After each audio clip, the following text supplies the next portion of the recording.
안녕하세요. 리치 드리머입니다. 말도 많고 탈도 많았던 도마변동 13구역이 사업시행계획총회에서 사업시행계획안이 통과가 되었습니다. 그동안 두 차례나 경족수를 채우지 못해서 사업시행계획총회 성사가 안 됐었는데요. 지금 이제 사업시행계획총회가 통과됐기 때문에 사업시행계획 구청에 접수시키고 이제 인가 단계에 돌입했습니다.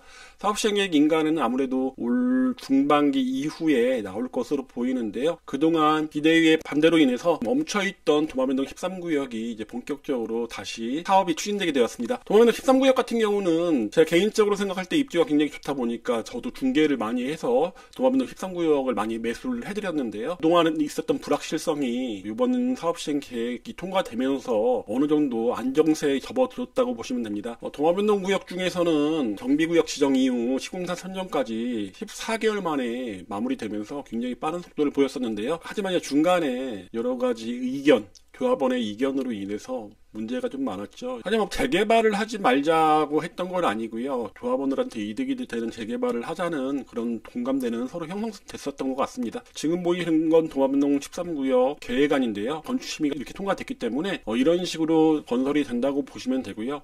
가운데 큰 중앙 광장으로 인해서 동간거리가 굉장히 넓은 쪽이 많죠. 아직은 조합원 분양 신청까지는 멀었죠. 올 하반기 정도에 조합원 분양 신청, 감정평가하고 신청할 것 같은데요. 도마변동 13구역이 어떤 평형으로 지어지나, 그리고 어떤 위치에 배치가 되나, 이런 것들을 한번 제가 쭉 설명드리겠습니다. 도마변동 13구역 2603세대입니다. 토지등 소유자가 910명이고요. 1블록이 좀 작습니다. 662세대. 2블록이 1900세대로 한 3배 정도 크다고 보시면 되고요.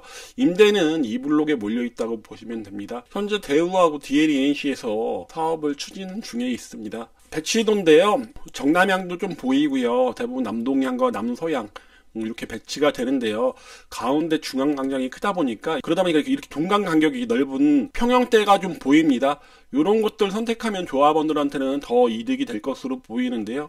추후에 조합원 분양 신청을 받은 다음에 조합원 몫을 어디다 배치할 것인가 하는 관리처분 계획안은 그 추후에 나오다 보니까 그거 나왔을 때 다시 한번 설명해 드리겠습니다. 그럼 타입별로 한번 어디에 배치가 되나, 어떤 평형으로 나왔나 한번 같이 보겠습니다. 3구제곱미터 같은 경우는 임대다 보니까 그냥 넘어가고요. 5구제곱미터부터 설명드리겠습니다. 5구제곱미터는 24.8평으로 나왔습니다. 264세대가 건설되는데요. 1블록 같은 경우는 102동과 103동에, 2블록 같은 경우는 205동부터 217동까지 배치가 됩니다. 조합원 같은 경우 5구 타입을 신청하는 분들이 그래도 조금 있는 편이고요. 1+1을 신청하는 분들도 있을 텐데요. 5구 A 타입 무조건 선택하라고 권해드리고 싶습니다. 5구 A 타입 4베이로 되어 있고요. 드레스룸도 크게 들어가 있습니다. 거실 팬트리도 상당히 큰 편이고요. 보시면 알다시피 이렇게 정남향 배치가 많고, 정남향이 배치된 쪽은 앞에 가릴 게 없습니다. 일조하고 조망 괜찮을 것으로 보이다 보니까 24평을 신청하려고 하는 조합원은 5구 A 타입을 신청하시기 바랍니다. 다음 5구 B 타입입니다. 타워형입니다. 투베이로 나와 있고요. 침실과 거실 같은 경우가 남동이거나 남향, 그리고 작은 방 2개가 북동이거나 동향으로 되어 있습니다. 향에서 좀 불리하다 보니까 5구 B 타입보다는 5구 A 타입으로 많이 신청하는 걸 추천드리는데요. 총 97세대가 건설이 됩니다. 84A 타입입니다. 373세대가 지어지는데요. 34.77평으로 나왔습니다. 4베이로 구성이 되어 있고 남동이나 남서로 배치가 됩니다. 현관 팬트리 들어가 있고요. 뒤에 알파룸 있다 보니까 꽤 잘 나온 평형으로 보이고요. 1블록보다는 2블록을 좀 추천드리는데, 그 중에서도 215동 남서, 216동 남서, 217동 남서가 동간거리가 굉장히 넓다 보니까 조합원들이 가장 선호하지 않을까라고 생각이 듭니다. 남향도 좀 나와 있죠. 209동은 정남향으로 나와 있다 보니까 이쪽도 나쁘지 않죠. 그거 외에는 1블록 같은 경우 106동이 가장 좋을 것 같습니다. 보입니다. 추후에 조합원 분양 신청한 다음에 조합이 배정하는 곳은 동간 간격이 넓은 215동부터 216, 217 이쪽이 아닐까라는 생각이 듭니다. 84B 타입입니다. 84B 타입 타워형으로 나와 있고요. 84A보다 인기가 없을 것으로 보입니다. 288세대가 건설이 됩니다. 거실과 안방 같은 경우가 남서면, 작은 방 2개가 남동으로 되어 있는 곳들도 있고요. 아니면 거실과 침실이 남동이면 작은 방 2개가 북동이다 보니까 향에서는 조금 불리할 것으로 보이는데요. 84B보다는 84A를 조합원들이 좀 선호할 것으로 보입니다. 다음은 84C 타입입니다. 84C 타입 4베이로 나와 있습니다. 84A 타입하고 다르게 알파룸이 아닌 팬트리 구조로 되어 있고요. 수납 공간이 좀 많은 게 특징입니다. 84 중에서는 가장 많은 530세대 세워집니다. 103동과 105동, 그리고 2블록 같은 경우는 205,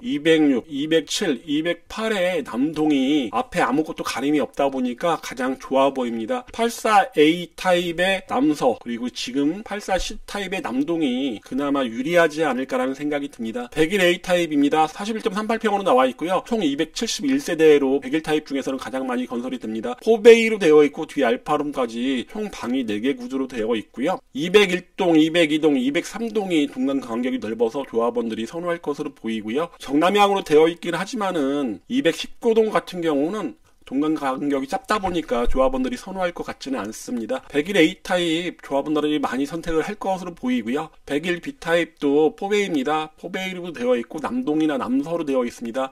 여기도 보면 1블록 같은 경우는 101동과 106동 같은 경우가 동간 간격이 상당히 넓고요. 105동도 나쁘지 않죠. 그리고 2블록 같은 경우는 202동, 203동, 202동이 가장 좋아 보입니다. 대부분 1블록보다 2블록의 세대수가 많다 보니까 2블록에 더 많은 세대수가 지어지는데 101 B타입 경우는 유일하게 2블록보다는 1블록이 더 많은 세대가 지어진다는 특징이 있습니다. 101 C타입입니다. 여기도 4베이고요. 거의 대부분 남서방향으로 배치가 됩니다.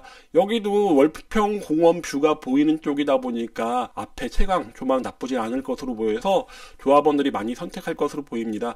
41.72평으로 나왔고요. 131세대가 건설이 됩니다. 1블록보다는 2블록의 전체적인 위치에서 좋아 보입니다. 여기도 뒤에 알파룸이 크게 있다는 장점이 있습니다. 101 D타입 101 타입 중에서는 유일한 타워형입니다. 3베이 구조로 되어 있고요. 거실과 침실이 남동 그리고 침실 2개가 작은 방 2개가 북동으로 되어 있습니다. 그러다 보니까 향에서는 좀 불리하죠. 근데 218동 같은 경우는 거실과 침실이 남서 작은 방 2개가 남동으로 배치가 되어 있는데 2개 라인 외에는 대부분 제가 말씀드린 것처럼 작은 방 2개가 북동이구나 북서 방향으로 배치가 되는데 그래도 상에서는 나쁘지 않습니다. 2블록 같은 경우는 201동, 202동, 203동 같은 경우 양쪽에서 동간 간격이 넓은 정원 뷰가 나온다는 장점이 있다 보니까 타워형을 선택하시려고 하는 분들 만약에 101 타입에 많이 몰릴 것으로 보인다면 감정평가 금액이 낮은 분 같은 경우는 이런 걸 선택해도 나쁘지 않을 것으로 보입니다. 다음 120A 펜트하우스죠. 최상층에 5개 동에 배치가 되는데요. 50.46평으로 나왔습니다. 펜트하우스는 이 내부 공간도 공간이지만은 테라스 공간이 많다는 게 가장 큰 장점이겠죠. 감정평가 금액이 높은 분이 대부분 가져갈 걸로 보이는데요. 다 위치는 나쁘지 않습니다. 정원뷰로 보이는데요. 뒤쪽보다는 앞에 쪽이 좀 더 유리할 것으로 보입니다. 커뮤니티 시설은 1블록과 2블록이 각각 지어집니다. 양쪽 다 관리사무소가 있다 보니까 추후 관리 주체가 좀 다를 것으로 예상되고요. 그래도 1블록보다는 2블록 같은 경우가 훨씬 더 대단지로 건설이 되다 보니까 수영장이라든가 이런 것들, 공유 오피스라든가 이런 것들은 2블록이 다 몰려 있다고 보시면 되고요. 여기도 뭐 골프 연습장이 있고요. 스터디룸도 있고요. 독서실 대부분 갖출 건 다 갖췄죠. 하지만 단지 규모에서 2블록이 워낙 크다 보니까 2블록이 커뮤니티 시설이 좋습니다.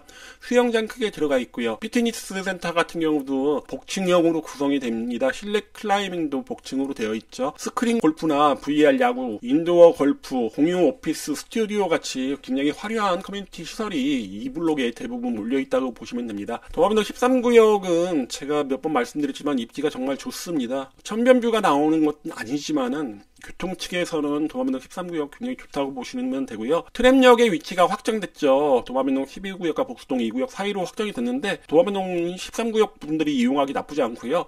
그리고 광역철도 도마역 같은 경우는 도마뱀동 13구역에 오히려 더 가깝다 보니까 W역세권, 환승역으로 이루어진 W역세권 범주에 들어간다고 보시면 됩니다. 그리고 초등학교 유천초 아니면 사립초등학교는 삼육초 바로 가깝게 있고 삼육중학교 가깝게 위치하고 있습니다. 단지 내에 있다고 보시면 되죠. 인근 지역이 전체적으로 재개발, 재건축 아니면 도시개발을 진행하면서 주거환경 많이 좋아지고 있는 편이고요.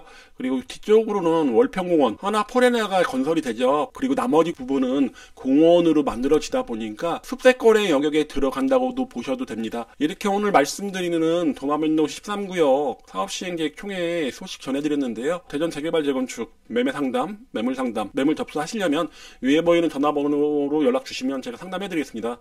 그럼 이만 마치겠습니다. I know you told your friend you're not okay.